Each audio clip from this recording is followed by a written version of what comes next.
मैं हूं डॉक्टर आशीष पारिक और आज का हमारा टॉपिक है गोइटर।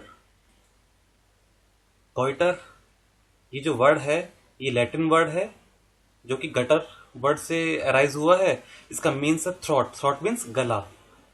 तो इसकी इंपॉर्टेंट है डेफिनेशन, आपको ये डेफिनेशन याद होनी चाहिए। The enlargement of thyroid gland irrespective to its cause is known as goitre. Means thyroid gland का स्वलन हो जाना ही, एनलार्जमेंट हो जाना ही गोइटर है, चाहे कॉज कुछ भी हो। याद रखिएगा, जैसे आप इस डायग्राम में देख सकते हैं कि ये नॉर्मल थायराइड ग्लैंड है और नीचे इसका एनलार्जमेंट हो गया है, तो ये गोइटर की कंडीशन है।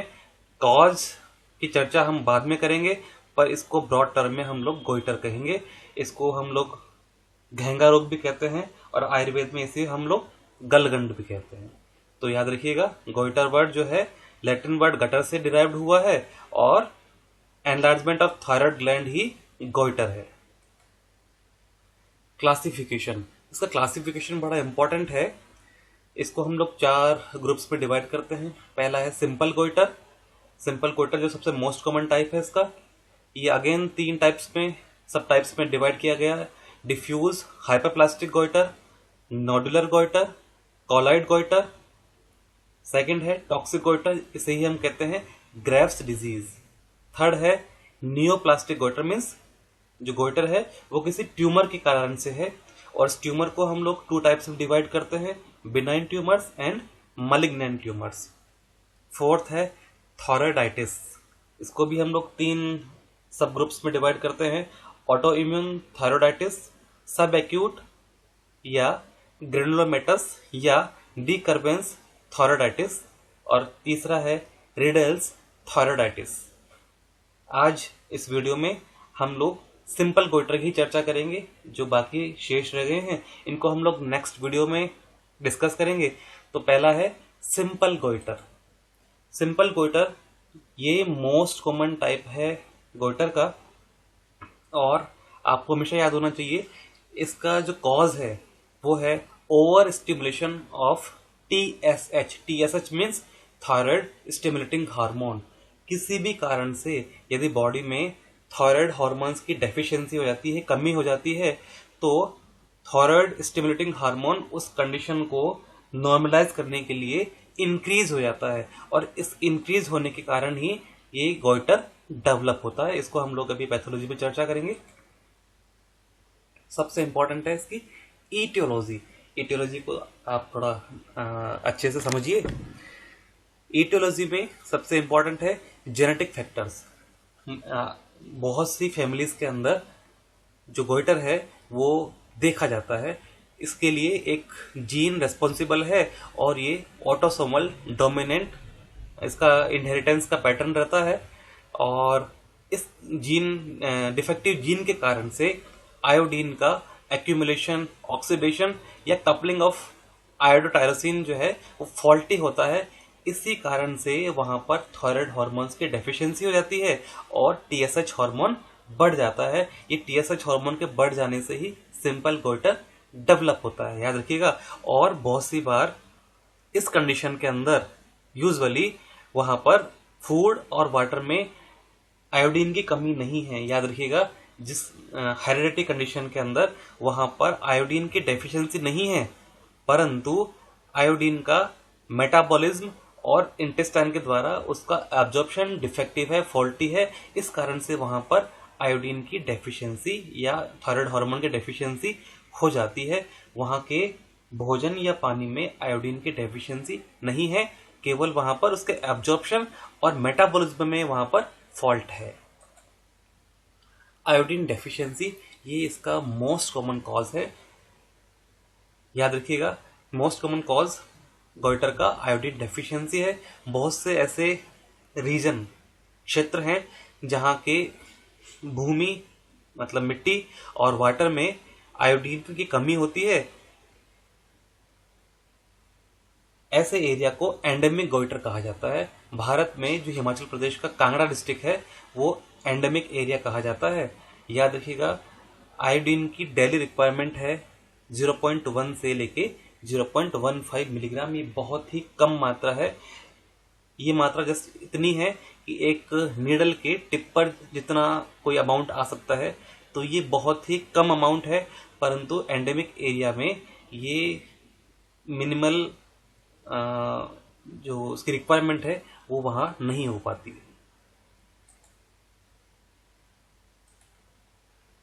नेक्स्ट है फिजियोलॉजिकल गोइटर।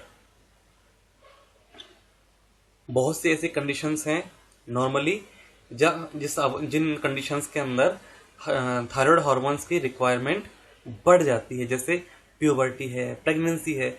इन कंडीशंस के अंदर भी थायराइड हार्मोन की रिक्वायरमेंट बढ़ जाने के कारण टीएसएच, थायराइड स्टिमुलेटिंग हार्मोन का लेवल बढ़ जाता है और वो फिजियोलॉजिकल गोइटर को अराइज करता है। नेक्स्ट है sporadic goitre. Sporadic goitre usually जब आपका डायग्नोसिस नहीं बन पाया या आपको एटियोलॉजी समझ में नहीं आ पाई कि किस कारण से इस पेशेंट को गोइटर हुआ है, तो ऐसी कंडीशन में उसे स्पोरेडिक गोइटर कहा जाता है।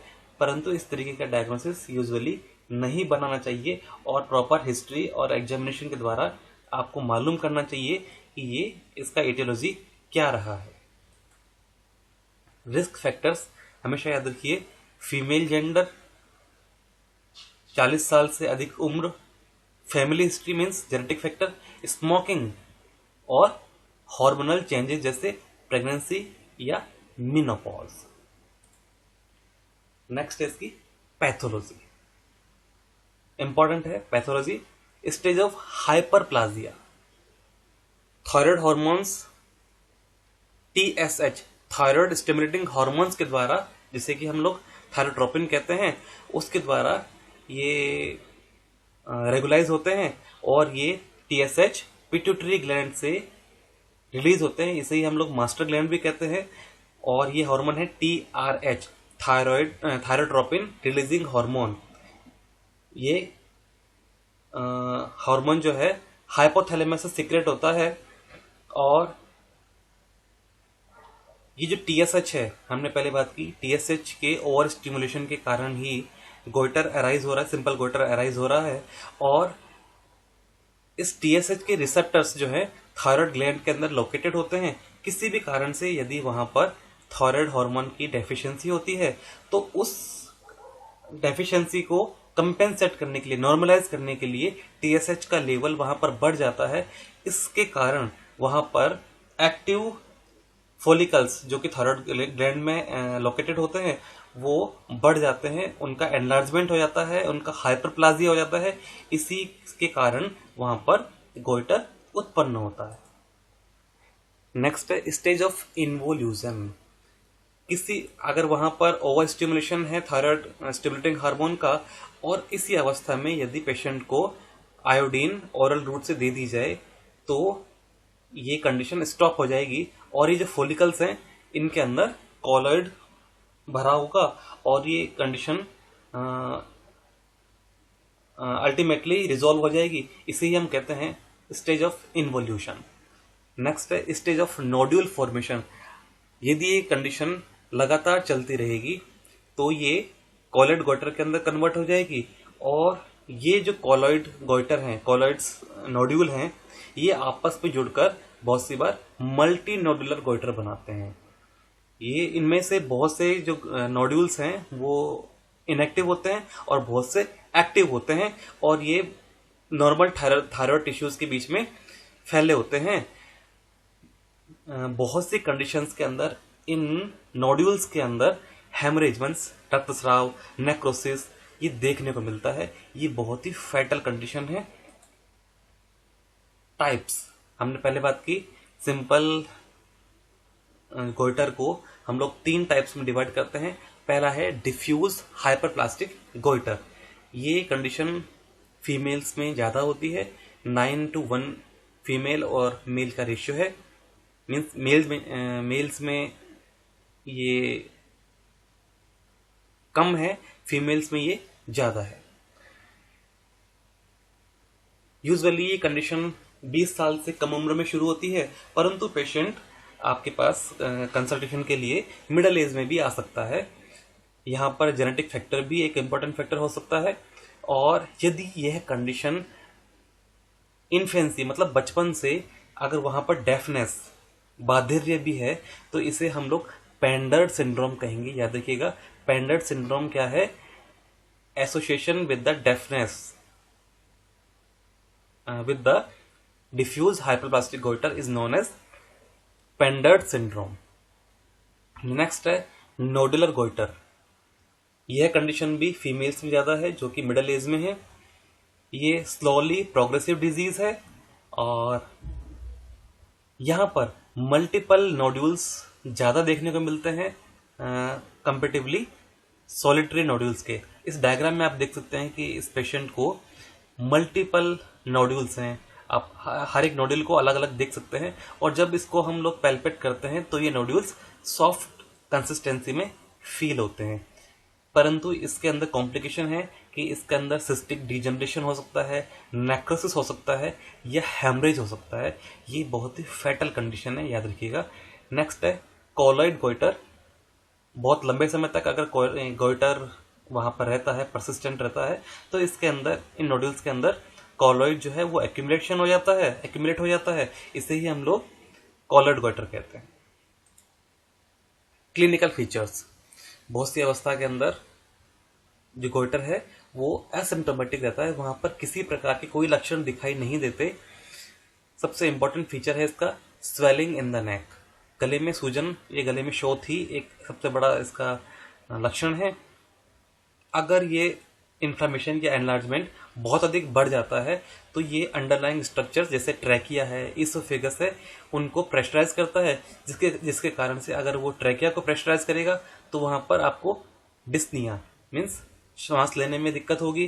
डिस्फेजिया, अगर इसोफेगस को कंप्रेस करता है तो डिस्फेजिया मीन्स उसको डिग्लूटेशन के अंदर प्रॉब्लम होती है, खाना निगलने में दिक्कत हो रही है। कफ वहां मिल सकती है आपको।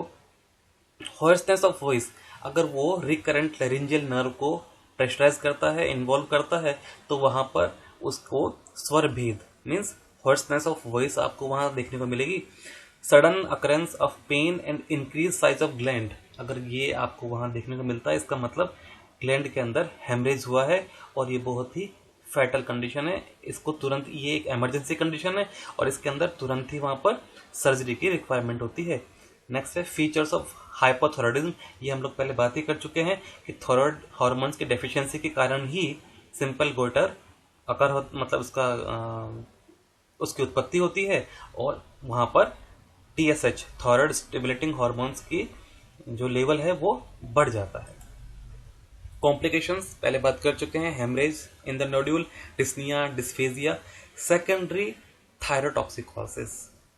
थायरोटॉक्सिकोसिस भी वहां पर हो सकता है। इसको हम लोग नेक्स्ट वीडियो में डिस्कस करेंगे। आप इस डायग्राम में देख सकते हैं कि ये थायराइड ग्लैंड है और थायराइड ग्लैंड के अंडरलाइंग स्ट्रक्चर्स हैं, जैसे ट्रैकिया है, इसोफेगस है। तो जैसे ही अगर वहां पर एनलार्जमेंट ऑफ थायराइड ग्लैंड होगा तो वो अंडरलाइंग स्ट्रक्चर्स को प्रेशराइज कर सकता है। नेक्स्ट इसका कॉम्प्लिकेशन है कार्सिनोमा। अगर ये गोइटर बहुत लंबे समय तक परसिस्टेंट रहता है, आप इसको ट्रीटमेंट इसका नहीं करवाते हैं, पेशेंट नहीं करवाता है, तो ये मैलिग्नेंसी में कन्वर्ट हो सकता है और वो भी है फॉलिकुलर कार्सिनोमा के अंदर। इसके इन्वेस्टिगेशंस हैं। सबसे इंपॉर्टेंट इन्वेस्टिगेशन जो प्राइमरी इन्वेस्टिगेशन है, ये सभी पेशेंट्स को करवाने चाहिए। ये है thyroid function test. Thyroid function test के अंदर हम लोग T3, T4 और TSH का लेवल हम लोग यहाँ पर मेजर करते हैं। तो आप याद रखिएगा, थायरोटॉक्सिन मीन्स T4 का जो नॉर्मल लेवल है वो है 5 to 11 माइक्रोग्राम पर डेसीलीटर। सेकंड है T3 ट्राई आयोडोथायरोनिन, इसका लेवल है 77 to 135 नैनोग्राम पर DL। और TSH थायराइड स्टिमुलेटिंग हार्मोन का नॉर्मल जो लेवल है वो है 0.4 to 5 माइक्रो यूनिट पर ml। नेक्स्ट है x-ray of the neck. Usually इसकी कोई रिक्वायरमेंट नहीं होती, पर अगर वहां पर थायराइड ग्लैंड का कैल्सिफिकेशन हुआ है या वहां पर ट्रैकियल डेविएशन मीन्स ट्रैकिया का जो नॉर्मल कर्वेचर है वो बिगड़ गया है या ट्रैकिया में कर्व आ गया है, उसको हम लोग एक्सरे के माध्यम से देख सकते हैं। नेक्स्ट है यूएसजी नेक। ये बहुत ही इंपॉर्टेंट इन्वेस्टिगेशन है। इससे हम लोग थायराइड ग्लैंड का normal size, nodularity, compression, cystic degeneration, ये सब कुछ आप यूएसजी या means sonography of the neck के द्वारा देख सकते हैं, और ये एक नॉन इन्वेसिव टेक्निक है। नेक्स्ट है FNAC, fine needle aspiration cytology. ये अंडर यूएसजी गाइडेंस किया जाता है, और इसके द्वारा आपको थायराइड का क्या नेचर है, किस तरीके के सेल्स वहां पर हैं, कोई मैलिग्नेंसी है या बिनाइन है, कॉलॉइड है या उसका कंटेंट्स क्या है, ये सब देखने के लिए FNAC एक इम्पॉर्टेंट टूल है। नेक्स्ट है management. Usually simple goitre conservative management से ठीक हो जाता है। अगर पेशेंट एंडेमिक एरिया में है तो आपने उसको आयोडीन सप्लीमेंटेशन देना है। इसके लिए लॉन्ग टर्म आपने पेशेंट को आयोडीन, ऑरल आयोडीन चलाना चाहिए, और इससे एंडेमिक जो थायराइड एंडेमिक जो गोइटर है वो कंडीशन रिजोल्व हो जाती है, परंतु इसमें समय बहुत अधिक लगता है। नेक्स्ट है रिप्लेसमेंट ऑफ थायराइड हार्मोन्स। हमने पहले बात की कि इसका मेन कॉज ही है थायराइड हार्मोन की डेफिशिएंसी, मीन्स थायरोक्सिन की डेफिशिएंसी। तो अगर हम पेशेंट को थायराइड हार्मोन रिप्लेस कर देते हैं तो बहुत सी कंडीशंस के अंदर जो गोइटर है वो रिजोल्व हो जाता है, परंतु इसमें भी समय अधिक लगता है। और अगर पेशेंट बहुत क्रॉनिक हो चुका है, एस्टैब्लिश्ड केस है, तो इससे उसका ठीक होने की संभावनाएं कुछ कम होती हैं। तो ऐसी कंडीशन में वहां पर सर्जिकल ट्रीटमेंट की रिक्वायरमेंट होती है। तो इंडिकेशंस ऑफ सर्जरी है कॉस्मेटिक पर्पस, क्योंकि इसका मेन कॉज ये स्वेलिंग इन द नेक, गले में सूजन होती है, इसके कारण से पेशेंट को कुछ कॉस्मेटिक अगलीनेस फील होती है, तो यहाँ पर कॉस्मेटिक पर्पस भी एक इंडिकेशन है। प्रेशर सिम्टम्स वहाँ है, हमने पहले बात की, उसको डिस्निया है, डिस्फेजिया है, या हेमरेज हो गया है इन द नोड्यूल, या आप वहाँ पर किसी मलिग्नेंसी का सस्पेक्ट वहाँ करते हैं, तो ये सर्जिकल मैनेजमेंट के इंडिकेशंस हैं। और सर्जरी है इसके लिए पार्शियल थायरोइडेक्टमी। इसको हम लोग नेक्स्ट वीडियो में डिस्कस करेंगे। इस टॉपिक को और अच्छे से डिटेल में पढ़ने के लिए आप हमारी बुक से कंसल्ट कर सकते हैं। Thank you for watching.